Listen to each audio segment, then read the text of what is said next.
মহান আল্লাহ রাব্বুল আলামিন বলেন, হাল আতাকা হাদিসুল গাশিয়া। মুহাম্মদ সাল্লাল্লাহু আলাইহি ওয়াসাল্লাম, আপনার নিকটে কি অন্ধকারাচ্ছন্ন দিনটির বৃত্তান্ত সম্পর্কে এসে পৌঁছেছে? আপনাকে কি বলা হয়েছে যখন চতুর্দিক থেকে মানুষদেরকে অন্ধকার ঘিরে ধরবে, বিপদ আপদ ঘিরে ধরবে, এই দিনের বৃত্তান্ত কি আপনার নিকটে পৌঁছেছে? আবার সূরা কারিয়ায় আল্লাহ বলতেছেন, আল কারিয়া, মহা দুর্ঘটনা। মাল কারিয়া, কি সেই মহা দুর্ঘটনা? ওমা আদরাকা মাল কারিয়া। মুহাম্মদ সাল্লাল্লাহু আলাইহি সাল্লাম, আপনি কি জানেন সেই মহা দুর্ঘটনা কি?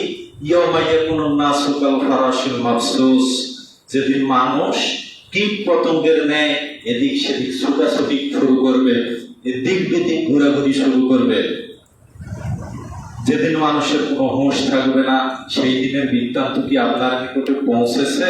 আল্লাহ বলতেছেন, ইজা জুলজিলাতিল আরজু জিলজালাহা, যেদিন পৃথিবীকে প্রবল বেগে প্রকম্পিত করে তোলা হবে, যেদিন পৃথিবীকে একবারে নাড়িয়ে দেওয়া হবে, কেঁপে উঠবে যেদিন পৃথিবী, সেই দিনের বৃত্তান্ত কি আপনার নিকটে পৌঁছেছে?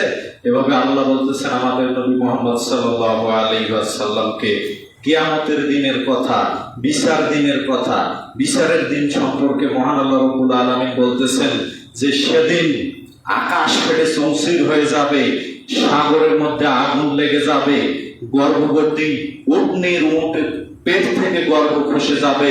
সেদিনের পরিস্থিতি হবে ভয়াবহ এবং অতীব দুর্বিষহ।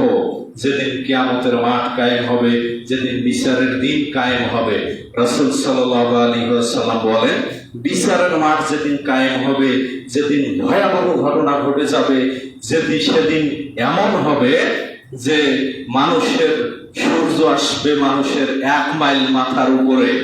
কারো এই বিচারের মাঠে কারো ঘাম থাকবে টাকনো পর্যন্ত, কারো হাঁটু পর্যন্ত, কারো কোমর পর্যন্ত, কেউ বা ঘামের সাগরে হাবুডুবু খাবে। এটা হচ্ছে বিচার দিন। এই দিন চতুর্দিক থেকে মানুষকে অন্ধকার ঘরে ঘিরে ধরবে, মানুষ দিক বেদিক থাকবে না, মানুষের হিতের জ্ঞান থাকবে না বলে মহান আল্লাহ রাব্বুল আলামিন নিজে কোরআনের মধ্যে বলতেছেন যে সেদিন কারো কোনো হুঁশ থাকবে না। সূরা গাশিয়ার 2 নম্বর আয়াতে, প্রথম আয়াতে বললেন আল্লাহ কিয়ামতের দিন সম্বন্ধে যে পৌঁছেছে কিনা এই খবর আপনার নিকটে। দ্বিতীয় আয়াতে বললেন উজুহু ইয়াউমাইজিন খাশিয়া, কিয়ামতের দিনে কিছু মানুষের মুখমণ্ডল হবে ভীত সন্ত্রস্ত। আমিলাতুন নাসিবা, তারা দুনিয়াতে যে অপকর্ম করেছে, যে খারাপ কাজ করেছে তার কারণে থাকবে তারা ক্লান্ত, শ্রান্ত, ব্যতিব্যস্ত তারা থাকবে বিচারের মাঠে দুনিয়ার কর্মের কারণে। তাসলা নারান হামিয়া, তাদেরকে জাহান্নামের উত্তপ্ত আগুনের মধ্যে ঢুকিয়ে দেওয়া হবে। তুসকা মিন আইনিন আনিয়া, তাদেরকে উত্তপ্ত ফুটন্ত ঝর্ণার পানি থেকে পান করতে দেয়া হবে।